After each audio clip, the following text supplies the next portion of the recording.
que j'oublie trigger warning, mais je vous promets qu'on peut faire confiance à la délicatesse de Colline pour gérer ça. Troubles psy, syndrome de stress post-traumatique, viol. Enfin, la belle vie, quoi. Ah, j'ai oublié les addictions. Je t'ai dit, elle m'a mis un coup. En orgie comme en soirée cabaret, des fois, on se dit qu'on est un peu habitué, qu'on a tout vu, et puis on s'en prend à un coup. Voilà. Ça arrive d'être ému, surpris, de façon inattendue, ou de penser qu'on fait très bien et de se planter totalement. Ça arrive. Et aujourd'hui, on va parler de ça, en fait, de quand on pense qu'on a enfin atteint le niveau expert et qu'on retourne au tutoriel en urgence parce que pas vraiment. Donc, moi, j'ai un petit affect particulier sur Colline, qui nous présente d'habitude la table ronde. Et je sais pas, première fois qu'on s'est vu backstage, je crois qu'on a parlé chaussures. Hein. Vous êtes trop fantastique. Mais il y a un lien immédiat qui s'est fait, et du coup, je suis très très touchée à chaque fois qu'elle nous fait la délicatesse de venir sur scène. Donc, je vais vous inviter à prendre votre petit cœur par la main, prendre soin de vous s'il y a besoin, et pas oublier d'aller voir les félins félines. Et sinon, prendre bien soin de Colline en étant avec elle pendant qu'elle va nous livrer sa chose. Merci.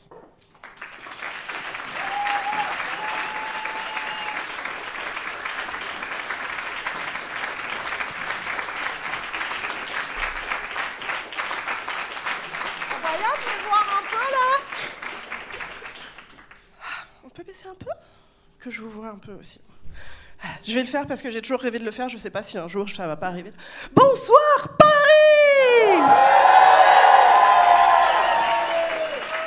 C'est satisfaisant.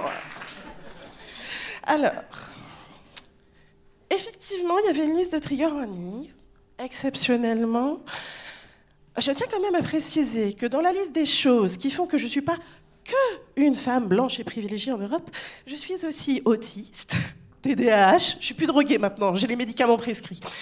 Et accessoirement, il y a eu des choses qui font que mon cerveau ne fonctionne pas exactement comme il devrait fonctionner.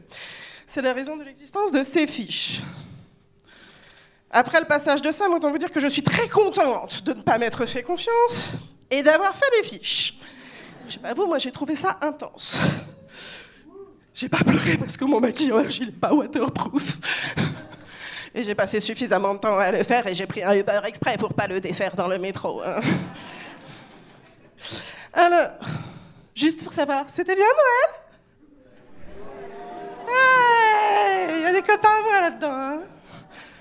Je sais pas vous, mais bon, il y a un moment donné, mois de Noël, où la fatigue, elle prend un peu le dessus. Et c'est un peu comme si, tu sais, tous les masques que tu mets pour gérer, tu vois, les fameuses dissonances familiales. Celles où tu mets une chemise pour cacher les tatous, les poils, la ref. Il y a aussi un moment donné, où au bout de 7 jours, avec 2 enfants hyperactifs, quand les enfants s'en vont, tu te relâches. Tu te mets sur le canapé, tu vois. Tu t'assois devant la cheminée, les parents, qui sont du coup les grands-parents dans cette histoire-là, font « On va se coucher à 9h30 », puis toi tu restes là avec ton amoureux, ton frangin, son amoureuse à lui et tout, puis tu papotes.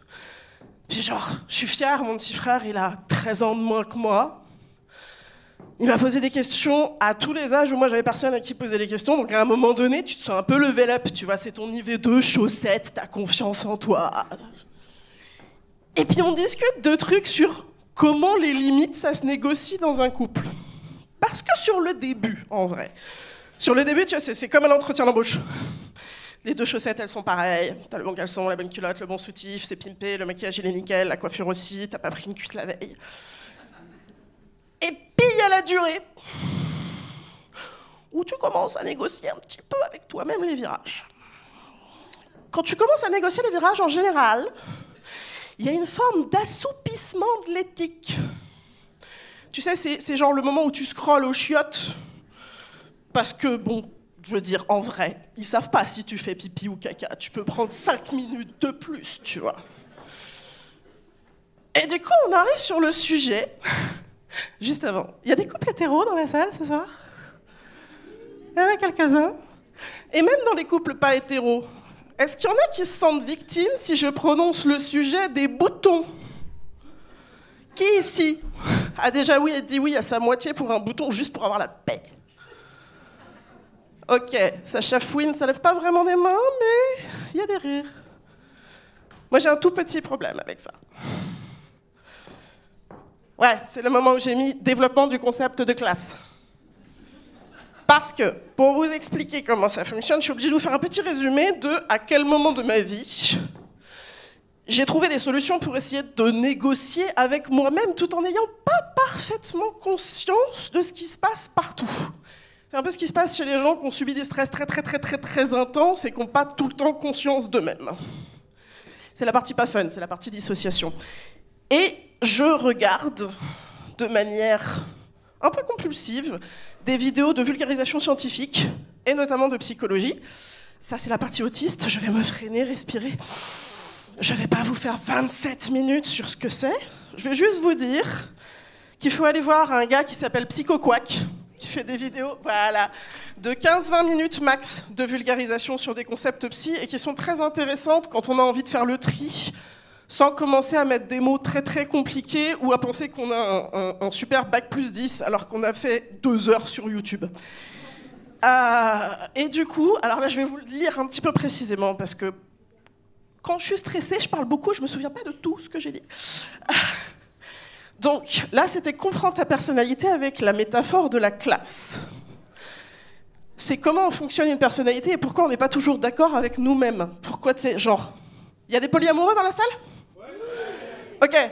Est-ce que quelqu'un a déjà atteint le niveau suprême tout de suite ? Tu sais, genre la compersion. Genre, t'es vraiment heureux. T'es tout seul chez toi le dimanche soir. Il n'y a plus de chocolat. Et ton amoureux, ton amoureuse, ils sont chez quelqu'un d'autre, un nouveau. T'es vachement compersif là, hein. Tu te sens bien devant Netflix. Hein. Tu t'ennuies pas du tout, tu te demandes pas du tout ce qui se passe. Tu te demandes pas si ça va se multiplier, les soirées sans chocolat, parce que Uber Eats, il livre plus à cette heure-ci. Et du coup, y a des choses dans nos têtes qu'on appelle des pensées automatiques. Alors, le problème des pensées automatiques, c'est qu'on peut pas les contrer, et elles arrivent rarement pour dire « tu rocks, tu poney, tout le monde va te kiffer, t'es trop bonne ». Non, en général, c'est plus le « non, on va pas mettre cette robe-là, genre on va les plier là, comme si on les voyait plus dans la grande robe, tu sais. Non, puis la cellulite, tu vois, genre... » On a tous vu des photos en slow-mo de Serena Williams. Vous avez vu sa masse musculaire, elle a quand même de la cellulite. Ah, ok. Et du coup, pour prendre conscience de ces pensées automatiques et réussir à faire autre chose que de les subir, il nous invite à imaginer l'intérieur de notre tête comme une classe. Et là, le résultat devant vous, normalement, c'est dans une tête bien foutue, c'est le prof. C'est pas forcément le cas chez moi. Mais tu vois les élèves qui ont des besoins et des sensibilités différentes, même s'ils ont des objectifs communs. Et le prof, il doit prendre soin de tout le monde. Si tu ne prends pas soin de tout le monde, à plus ou moins longue échéance, ça va te retomber assez salement sur le coin de la gueule. Alors, donc ça, c'était la partie chiante. Moi, ça, je vais passer parce que j'étais trop longue. Ok. Ah oui, il faut que j'arrive à cette partie-là. Du coup, je vais vous présenter des gens de ma classe que vous pourrez convoquer si ça vous amuse. Il y a l'écureuil. L'écureuil est responsable des comptes. Les comptes ne sont pas forcément financiers. L'écureuil, c'est celui qui gère la sécurité matérielle. C'est celui qui ne veut pas donner mon coca zéro aux 5 potes qui viennent de m'aider à déménager. Il n'est pas particulièrement porté sur le relationnel. Il est porté sur les réserves personnelles. Et c'en est un. Il y a raisonnable. C'est celle qui négocie avec les gens. C'est celle qui n'en plafonne pas le flic raciste avec un poing dans la gueule, parce qu'il y a quand même beaucoup de chances que je prenne un poing dans la gueule et que je finisse en garde à vue, même en étant blanche. Et du coup, on arrive à la partie moins drôle. C'est Pimple. Je donne des petits noms aux gens de ma classe. Ça a commencé avec l'épisode de Malcolm où il y a Otto qui discute avec une chaussette parce que c'est le seul moyen qu'il a de faire parler sa colère. Et j'arrivais pas à discuter avec mon compagnon. Alors je me suis dit, ok, si je veux te dire le truc que je pense maintenant, alors que personne veut assumer ce que je suis en train de ressentir vers l'extérieur, est-ce qu'on peut faire un truc externe ? Il m'a dit oui. On a pris des chaussettes. Bon, maintenant, j'ai plus besoin de chaussettes. Mais j'ai quand même des peluches. Et Pimple, c'est la partie pas fière de moi. Parce que, genre, Je suis une femme déconstruite, féministe. J'ai subi un voire plusieurs viols. J'ai quand même bossé ma notion de consentement. Tu sais, j'ose espérer que je suis quand même un chouille au-dessus de Depardieu, là, tout de suite. Ceci dit, il y a un endroit... J'ai rien pour me cacher. J'arrive pas à résister au bouton des gens que j'aime. Ça marche pas sur les gens que j'aime pas. Me tentez pas. Ça ne marche pas. Faut que vous soyez considérés comme une espèce d'extension de moi. Sinon, c'est sale. Sur les gens que j'aime, c'est aussi satisfaisant que sur moi. Mais sur les gens que j'aime pas, non, ça reste répugnant. Et il s'est avéré avec Pimple que c'est un comportement qui est proche de celui de l'addiction. C'est-à-dire que cette partie-là de moi, elle peut prendre l'apparence de toutes les autres parties de ma personnalité pour obtenir ce qu'elle veut. C'est-à-dire qu'il y a le personnage que je ne ferai pas sortir ce soir parce que c'est le moi à moi. Vous savez, celui qui existe avec le nain, petite colline. Je peux faire la même tête quand il y a un beau bouton à l'horizon. Mais si, regarde, je suis gentille, je peux l'avoir, s'il te plaît, ça fera pas mal. Bon, spoiler, ça fait mal à chaque fois. Il est au courant, mais il sait aussi que c'est pas drôle non plus. Ça peut faire rire quand on en parle comme ça, mais c'est pas si drôle que ça. Parce que le principe d'une addiction, c'est que ça soulage quelque chose. Si ça soulage quelque chose, c'est que t'as mal. Tu ressens pas le soulagement si t'as pas mal. Si vous pensez que la plaquette de chocolat de 2h du mat que vous avez bouffé pour vous endormir, c'est un truc comme ça, non, c'est pas vrai. Le soulagement, c'est important dans cette histoire. Oh, je sais pas vous, je suis fatiguée de moi là, putain. J'aurais dû garder le chat pour donner les fiches dans l'ordre. En même temps, c'est pas le mien, je sais pas si je l'aurais voulu, enfin bref. Ouais. Donc, la définition de l'addiction, quand même, je vous la donne parce que je trouve que c'est important d'avoir la bonne définition avec les bons mots. L'addiction, dépendance ou assuétude est l'envie répétée et irrépressible de faire ou de consommer quelque chose en dépit de la motivation et des efforts du sujet pour s'y soustraire. Dans ce cas précis, le sujet n'étant pas tout à fait moi.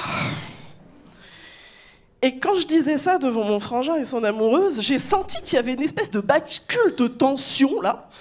Parce que mon petit frère, c'est quand même quelqu'un de sympa. C'est un mec qui fait les efforts pour se déconstruire et globalement, il fait quand même le taf.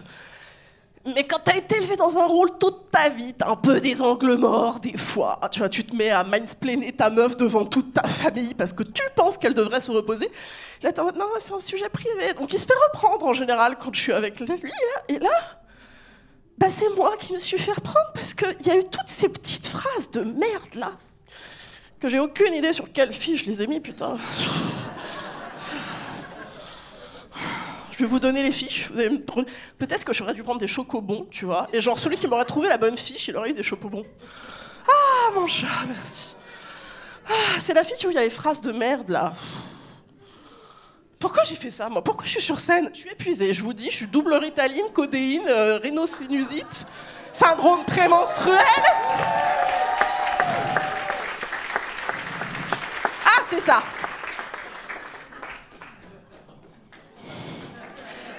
Tu me fais pas souvent dans ce sens-là, hein? Ça fait un truc quand même. Hein?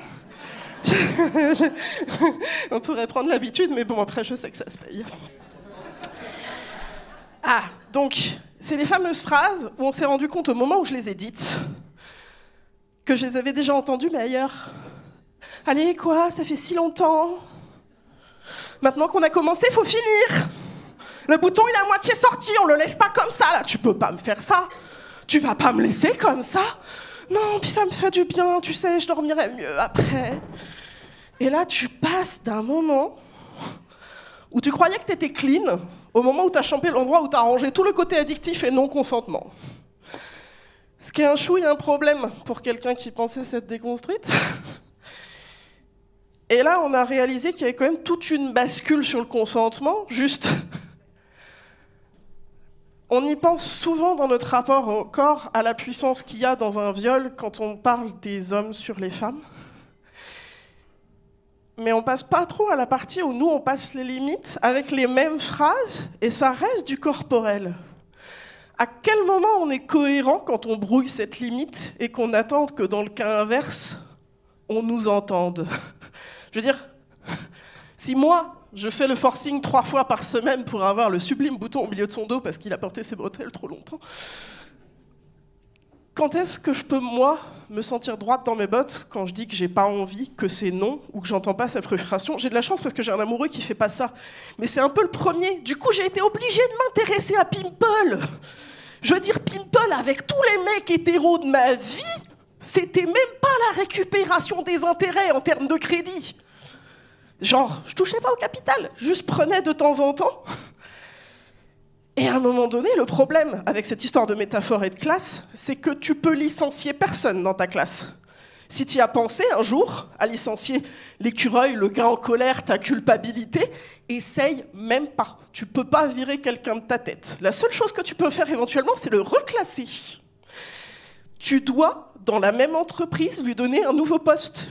Et pour lui donner un nouveau poste, il faut identifier sa compétence. Alors, j'ai pas tout à fait fini avec Pimple. Par contre, ça m'est déjà arrivé avec la culpabilité, où j'ai été obligée de le réfléchir très très fort, notamment vis-à-vis des enfants, parce que tout le monde ressent de la culpabilité, et j'étais en mode, oui, très bien, bon, ta culpabilité, meuf, elle sort toutes les 7 minutes, si tu veux, en termes de conversation, c'est un peu chiant, quoi. Et à un moment donné, je me suis dit, ok, comment j'explique à cette meuf qui est mon amie que j'en peux plus de sa culpabilité, et comme je peux pas la virer, qu'est-ce qu'on en fait? Et j'ai passé 7 jours à réfléchir à ce que c'était que la culpabilité. Et j'ai réalisé que c'était un système autonome de rappel physique d'une incohérence dans ta tête. Ça gère les responsabilités. Si tu es responsable de quelque chose et que tu l'as pas réglé, tu vas te sentir coupable. Ça, c'est le système quand il fonctionne bien. Le problème, c'est que c'est un levier très facilité chez les enfants en termes de chantage, donc on oublie ce que c'est la fonction de la culpabilité. Si je me sens coupable, je détermine si je suis responsable.